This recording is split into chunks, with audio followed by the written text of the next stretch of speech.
He bought a broken grain elevator for $5. A rival claimed the land the next morning.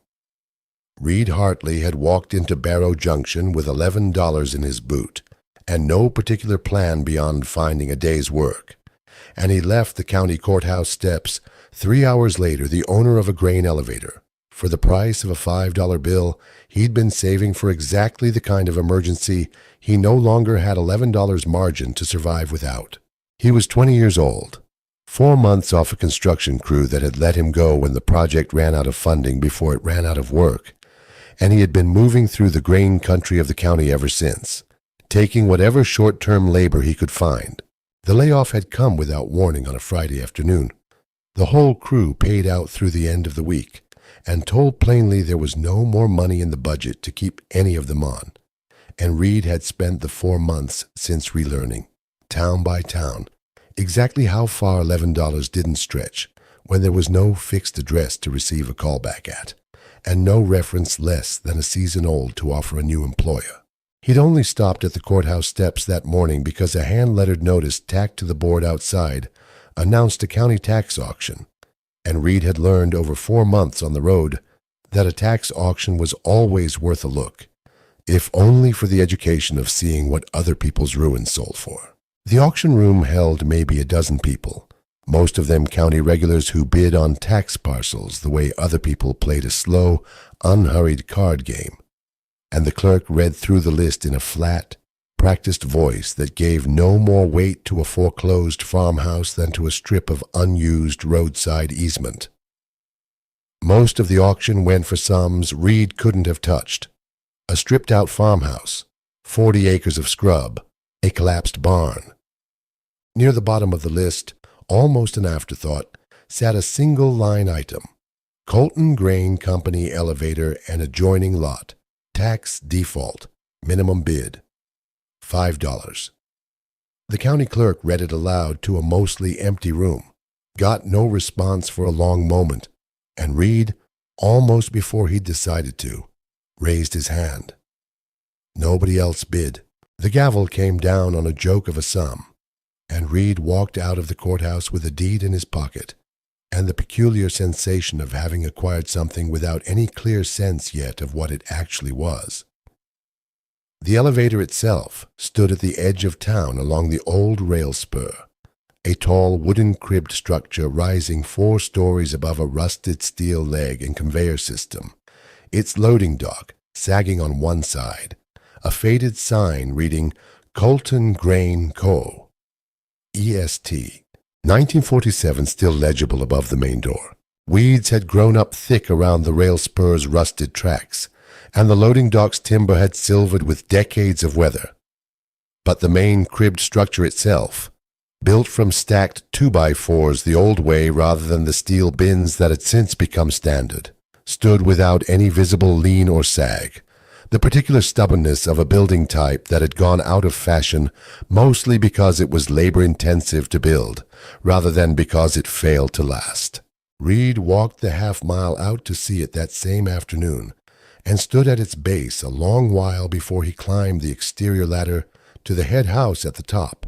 He had grown up the son of a grain elevator mechanic, riding along on service calls from the age of 9, learning the particular mechanics of a bucket-leg conveyor system: the belt, the buckets, the head pulley, the boot pit far below where the whole mechanism began its climb, a system his father had serviced for 3 different county co-ops, before a farm consolidation put most of them out of business within the same decade. Reid understood, standing at the base of the leg housing, that whatever county tax default had killed the Colton elevator, it likely wasn't the machinery itself that had failed first. He climbed the exterior ladder slowly, testing each rung, until he reached the head house at the top, where the drive motor and head pulley sat beneath a peaked roof that had somehow kept most of the weather out, despite decades of neglect. Looking down the length of the leg housing toward the boot pit far below, he could already see, in the general soundness of the timber cribbing and the intact condition of the drive shaft, that this was a structure that had been well built once, and simply abandoned rather than actually destroyed. He did not have a plan yet beyond understanding what he'd bought. He had learned, in 4 months on the road, that this was usually plan enough to start with. He walked back into Barrow Junction that evening looking for a meal and found, within his first conversation at the diner counter, that his $5 purchase had already become the most interesting thing to happen in town that week. "You're the one who bought the Colton elevator," said a woman behind the counter, her name tag reading Lois, setting a cup of coffee in front of him before he'd even ordered. "Whole town's talking about it. Dean Purcell's spitting mad from what I hear. He runs the only other grain elevator in the county, and he'd been counting on that Colton lot sitting condemned forever, or going to somebody who just let it rot." 2 men at the far end of the counter, overhearing the conversation, exchanged a look Reid recognized immediately from a year of exactly this kind of small-town skepticism, and one of them said, not quite quietly enough, that a drifter with $5 to his name had about as much business owning a grain elevator as a barn cat had running a dairy. Reid said nothing to that. He had learned, over 4 months on the road, that defending himself to men who'd already decided what he was rarely changed anything except his own dignity. "Why would he care either way?" Reid asked. Lois studied him a moment. "Because a second working elevator in this county means farmers have somewhere else to sell their grain besides Purcell's prices," she said. "He's had this whole county over a barrel for going on 6 years now, ever since the Colton place shut down. You want to know why folks around here look tired every harvest? That's a fair piece of the reason." Curtis Mabry, a lean, weathered farmer who worked 300 acres on the edge of town, found Reid at the diner the following morning and sat down across from him without being invited. The particular directness of a man who had run out of patience for pleasantries some years back. "Heard you bought the Colton place," Curtis said. "You planning on getting that leg running again, or just holding the deed?" "I'm planning on understanding it first," Reid said, then deciding. "Understand it fast," Curtis said. "Harvest's 6 weeks out, and Purcell's already told half the farmers in this county what he intends to charge for storage this season. It's more than most of us can absorb without going in the red. A second elevator running, even a small one, gives us somewhere else to take our grain, and Purcell knows it, which is exactly why he's not going to take your $5 purchase lying down." Curtis started stopping by the elevator most evenings after his own farm work was done, at first simply to watch Reid's progress with the wary skepticism of a man who had been disappointed by promises before, and later, as the weeks passed, bringing tools and spare parts from his own barn that Reid needed and couldn't yet afford. "Wasn't using half of this anyway," Curtis would say, setting down a coil of belt lacing or a box of bearings, in a tone Reid was slowly learning meant considerably more than the words themselves let on. Reid spent that first week doing the only thing he knew how to do with what little he had. He looked at what was actually broken and started fixing it. The main drive motor at the head house had seized with decades of dried grease, and Reid worked penetrating oil into the housing over 3 days, the same patient process his father had taught him for any seized mechanism, until the shaft finally turned under his hand on the 4th morning, a low grinding groan that echoed down the whole leg housing. The conveyor belt itself, when Reid inspected it foot by foot, had dry rotted through in 2 sections, and he spent the better part of a week splicing and salvaged belting he found, remarkably intact, in a supply shed behind the main structure, work that required him to access the boot pit at the very bottom of the leg, a cramped, dusty space that clearly hadn't been properly cleaned out in years. The bucket elevators themselves, dozens of small steel scoops riveted to the belt at intervals, needed nearly a third of them replaced entirely where age had cracked the metal, and Reid spent 2 full days working through the supply shed's stock of spares, matching bolt patterns by hand until every bucket rode true against the belt's travel. The head pulley's bearing had worn enough over the decades to introduce a slight wobble into the whole leg's operation, a problem that would have shortened the belt's life considerably if left uncorrected. and Reid spent 3 more days pulling the pulley assembly, machining a shim to true up the shaft, and repacking the bearing with grease he bought with his first week's wages doing odd jobs around Barrow Junction, the scale house at the base of the elevator, where incoming grain would eventually need to be weighed, had a mechanical platform scale gone stiff with rust, and Reid spent a final week freeing its linkage and calibrating it against a set of test weights Curtis Mabry loaned him from his own farm equipment, checking the readings 3 times before trusting the scale to handle a single real transaction. By the time Reid finally ran the whole system through a proper test, with a borrowed truckload of gravel standing in for grain, a small crowd had gathered at the base of the elevator to watch, word having spread through Barrow Junction the way it always did. Once people noticed the lights running late at the old Colton place after dark, the leg carried the gravel steadily upward without a hitch, buckets rattling in a rhythm that Curtis said sounded exactly the way he remembered it sounding as a boy, back when his own father had hauled wheat to Walter Colton's elevator before Purcell's operation had ever existed. A few of the same men who doubted Reid at the diner counter stood at the edge of the small crowd that afternoon, saying little, but staying long enough to watch the whole test run through to its finish. It was in that same supply shed, tucked into a drawer beneath a stack of old maintenance forms, that Reid found the ledger, its cover reading Colton Grain Company, Operating Records, W. Colton, Proprietor, 1947-1971. He read it that same evening by lantern light, and understood, well before he'd finished the first section, exactly why Lois and Curtis both seemed to think a second working elevator mattered so much more than the machinery itself. Walter Colton had built the elevator specifically because the nearest county co-op elevator at the time charged storage rates that left small farmers with almost nothing after a bad season, and his ledger described in careful detail a deliberate policy of pricing his own storage fees to leave farmers a livable margin, even in years when grain prices ran low. A grain elevator that exists only to extract the maximum possible fee from a farmer with nowhere else to store his crop isn't providing a service, Colton had written in an entry from his elevator's early years.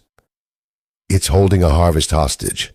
I built this place because Barrow Junction's farmers deserved a choice, and a choice only means something if both options are actually available at the same time. There was a middle entry, dated roughly a decade into the elevator's operation, that Reid found himself returning to more than once in the weeks that followed.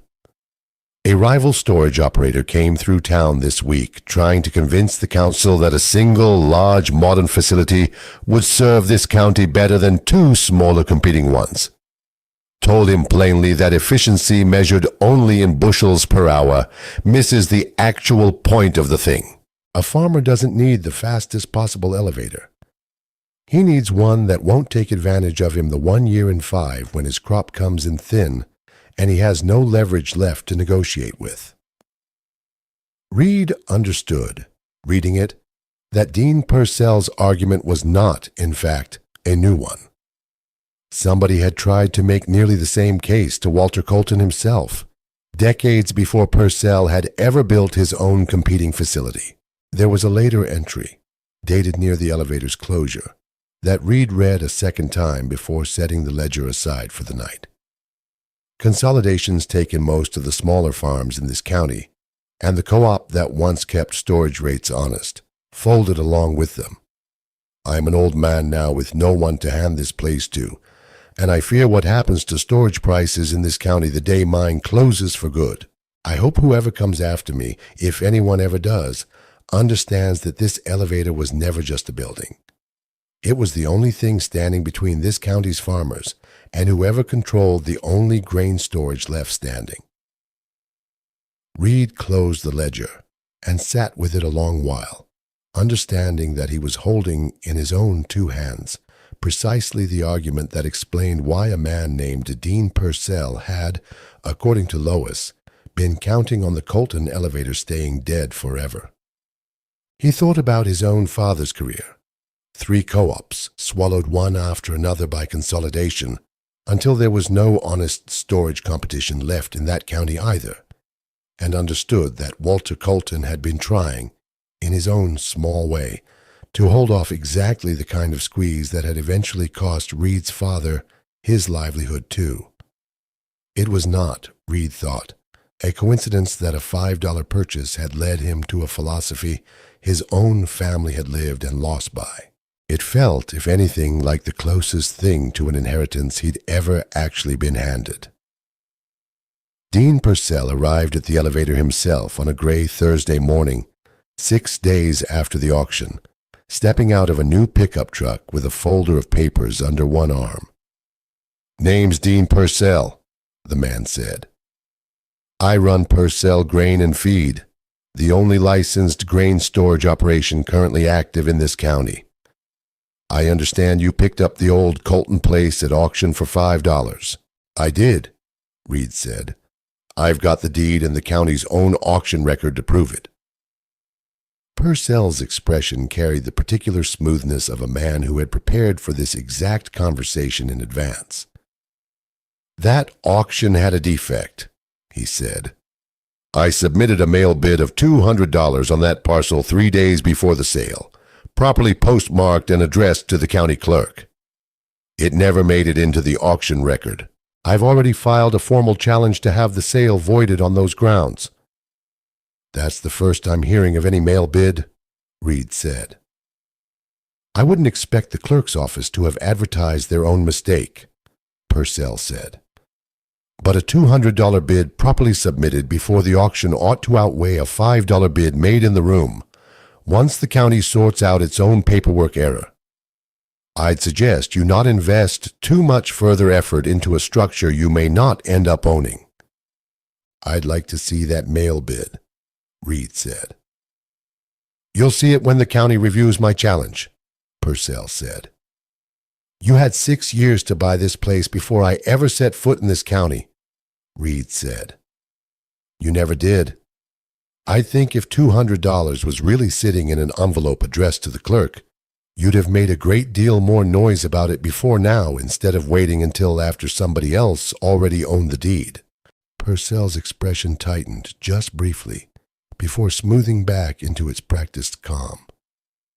"I don't need to explain my timing to you," he said, and got back in his truck without waiting for a response.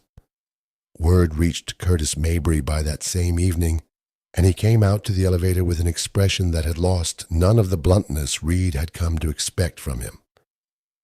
"Purcell's tried this exact move before," Curtis said. "2 years back, a farmer named Odom nearly lost a parcel to Purcell over a claimed mail bid that turned out, once anybody actually pressed the clerk's office to check the postmark records, to have been submitted after the auction closed, not before it. Cost Odom 3 months of legal worry over a claim that fell apart the second somebody bothered to verify the date." "You think Purcell's doing the same thing here?" Reid said. "I think a man who's spent 6 years counting on this elevator staying dead isn't above stretching the truth to keep it that way," Curtis said.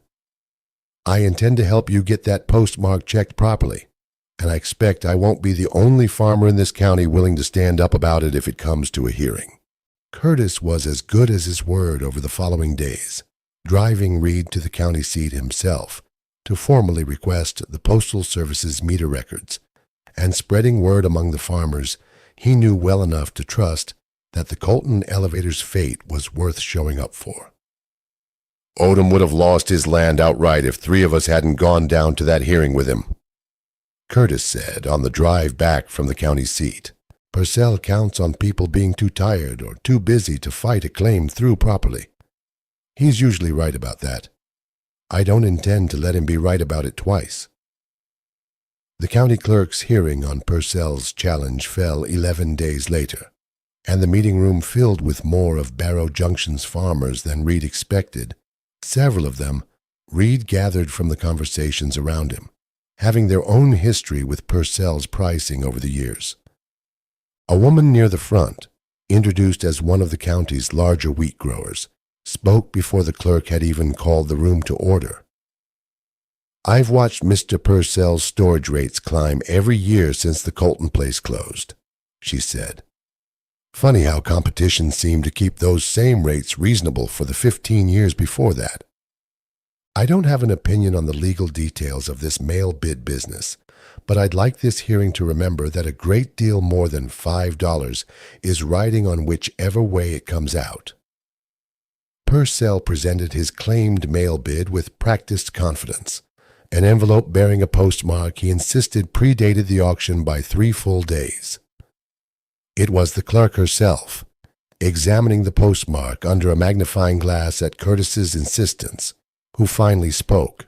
"This postmark's smudged in a way that makes the date difficult to read with certainty," she said slowly. "But our postal contacts confirmed this particular meter stamp wasn't in service at our local branch until the week after the auction closed.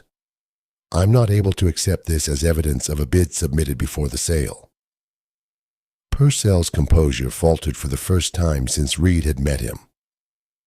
"I may be mistaken about which office I mailed it from," he said. "Then perhaps you have a receipt or a second piece of correspondence confirming the actual date," the clerk said. Purcell had neither, and the clerk dismissed his challenge that same afternoon, the Colton elevator's sale to Reid Hartley standing exactly as the original auction had recorded it. Harvest arrived 6 weeks later, heavier than the county had seen in several years, and it was in the first week of it, with Purcell's elevator already at capacity and turning farmers away or quoting storage fees that Curtis Mabry called robbery outright, that the true value of a second working elevator became impossible for anyone, including Dean Purcell, to argue around any further.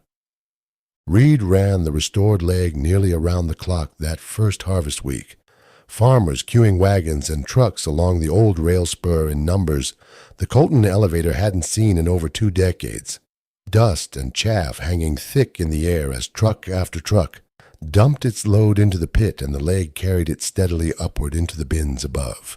He slept in short stretches near the scale house those first few days, waking at every change in the belt's rhythm, checking the splice he'd made weeks earlier, each time a new truck queued to unload. On the 3rd day, the belt splice Reid had made in the boot pit weeks earlier began slipping under the sustained heavier-than-tested load, the belt's rhythm stuttering just enough that Reid felt it through the floor of the scale house before he ever saw it on the gauges. He climbed down into the cramped boot pit with trucks still queued outside, working by lantern light in a space barely large enough to kneel in, retensioning the joint with hands numb from the effort, aware the whole time of the line of farmers waiting above him, who couldn't afford to lose a full day to a belt failure during the 1 week of the year that actually determined their income. The splice caught properly again after nearly an hour, and the leg resumed its steady climb, grain flowing upward in a continuous stream that Reid watched from the pit floor with a relief he felt all the way through his exhausted arms. Dean Purcell drove out to the Colton elevator himself during that first harvest week, having heard, the way everyone eventually heard everything in a county this size, that the structure he'd tried to legally reclaim was now handling grain his own facility couldn't accommodate.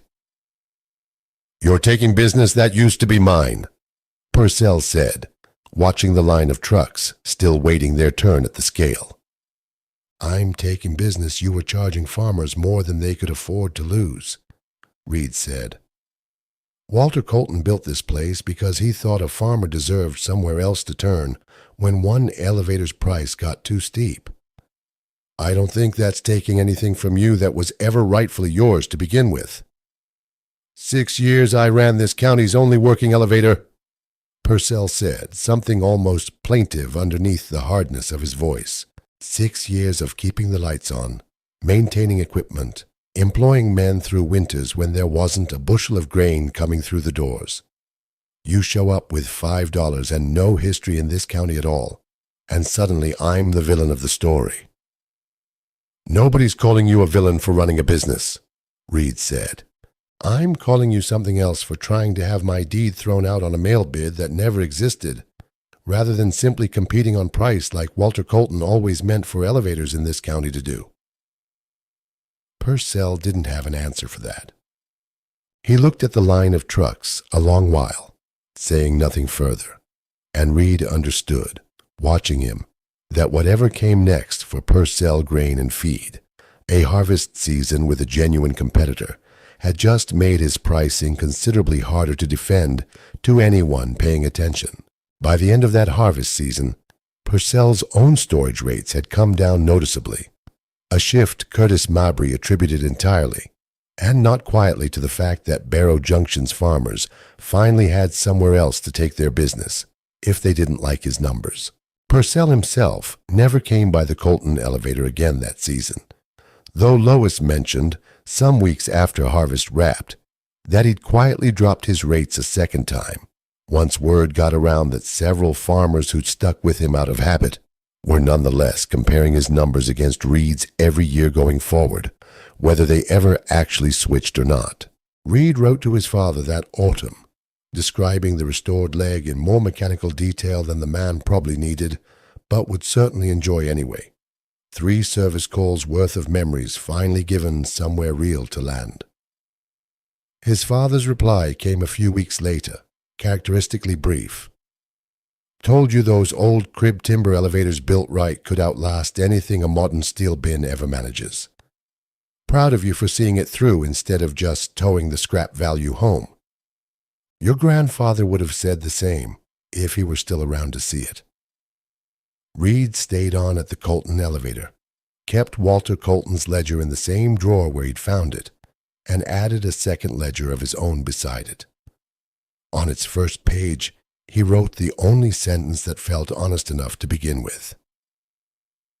This elevator was almost lost to a false claim built on a fear that competition might cost somebody their monopoly. Walter Colton built it so farmers would always have a choice. I intend to keep that choice standing for as long as this county needs it. Curtis Mabry stopped by most weeks that first season, not always with news, sometimes only to lean against the loading dock and watch the leg cycle steadily through another wagon's worth of grain. The particular satisfaction of a man who had spent years wishing for exactly this kind of second option and had finally been allowed to stop merely wishing for it. He brought his youngest daughter along more than once that first autumn, letting her watch the buckets climb the leg from a safe distance, telling her plainly that the man running it had bought the whole elevator for less money than she had saved up in her own piggy bank, a fact that seemed to impress her considerably more than anything else about the machinery itself. The wheat grower who'd spoken at the hearing stopped by too, that first season, bringing a portion of her own harvest to store at the Colton elevator rather than Purcell's, and told Reid plainly, watching her truck's load climb the restored leg, that she intended to keep splitting her business between both elevators from then on, regardless of price, simply to make certain neither one ever again forgot what happened to a county's farmers when only one storage option remained standing. Reid thought some evenings about the $5 that had started it all, and understood that the sum itself had never really been the point. Walter Colton hadn't built an elevator worth $5. He'd built a choice worth considerably more than any single number could measure, and a rival's false claim, however confidently delivered, had never stood a real chance against a truth that a whole county of farmers were finally willing to stand up and confirm out loud. He kept the original $5 receipt from the auction pinned to the wall of the scale house, framed in a scrap of glass he'd salvaged from the same supply shed where he'd found Colton's ledger, not because the sum itself mattered anymore, but because he wanted every farmer who came through that door to see it and understand that the thing keeping their storage prices honest had once been worth, on paper at least, less than a single bushel of the wheat now climbing steadily up the restored leg above them. Lois still brought up the $5 sale whenever a new face showed up at her diner counter, asking about the Colton place, telling the story with the particular relish of someone who'd watched it unfold from the very first morning and never once tired of the telling. And more than one traveler passing through Barrow Junction since had heard that story and wandered out to see the elevator for themselves, standing at its base the same way Reid once had, looking up at a structure that had nearly been lost twice over, once to plain neglect, and once to a rival's confident lie, and had, in the end, simply outlasted both. So here's the question worth sitting with tonight. How much does a monopoly depend on nobody ever showing up to offer the alternative? And what happens to a price, a policy, or a whole county's fortunes the moment somebody finally does? If this story stayed with you, subscribe to Savage Line for more and tell us in the comments where in the world you're watching from tonight.